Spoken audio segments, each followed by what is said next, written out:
I'm Norbert Bugea. I'm a lecturer in postcolonial literature here in the School of English at the University of Kent. My name is Pauline McGonigal and I'm doing an MA in Postcolonial Studies. We teach a number of modules in postcolonial literature, which is essentially a literature that deals with the forms of response and identities and political stances that various literary texts have taken during the time of colonization and after the time of colonization. The reason I chose Kent particularly as a university to go to was mainly because of the Centre for Colonial and Postcolonial Research. That attracted me a lot.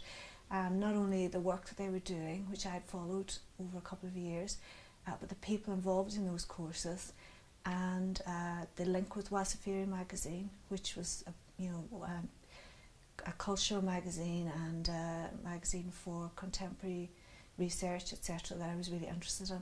So that was a huge plus for me. We have modules addressing postcolonial literature, postcolonial theory, notions of body and space in the postcolonial text.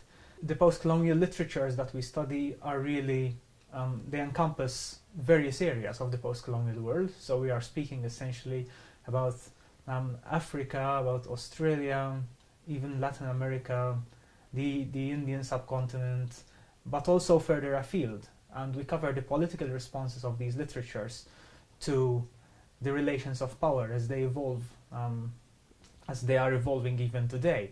There is also an emphasis on Middle Eastern and Palestinian literature, which makes the program particularly interesting in that it takes a very cutting-edge approach to developments, both political and cultural and literary, in the Middle East today. So that's a particular point of interest. The seminars I've attended at Kent have been really inspiring and I've really enjoyed them. They're quite small groups, but intense groups, 2-hour seminars.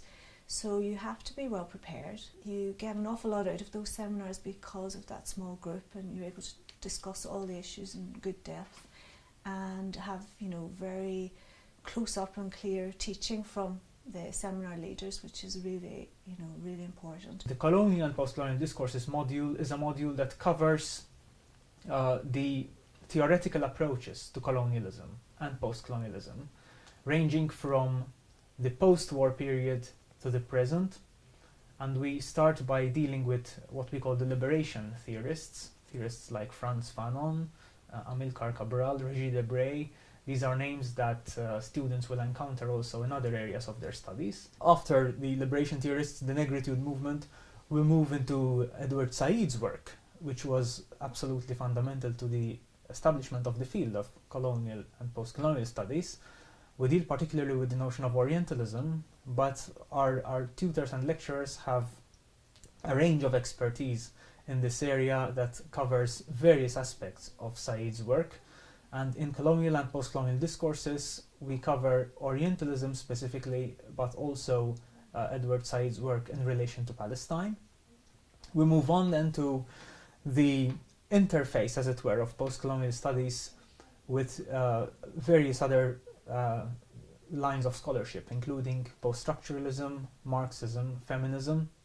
We deal, of course, in this regard with some of the most important theorists in the field, which include Homi Bhabha and Gayatri Spivak. One of the great things about the MA course in postcolonial studies and in fact all the programs is that they're very flexible in terms of how you can approach them.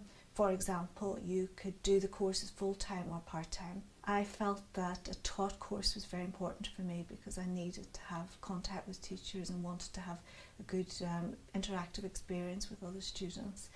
And therefore those flexibilities meant that somebody like me could access this course, quite easily.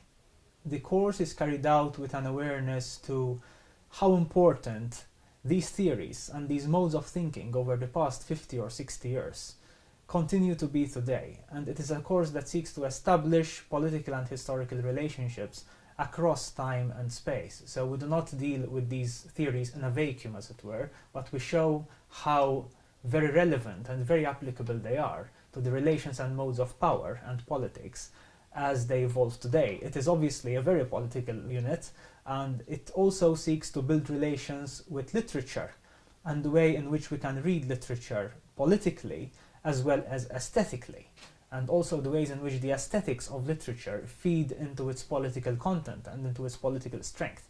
So in this sense, I think it is a very, very enticing unit to take. It is a very cutting-edge unit, and we're going to be looking at these theories from the 1950s to the present, theories including notions of globalism, the globalization of capital, late capitalism, in relation to how the world and the relations of power in the world are evolving today.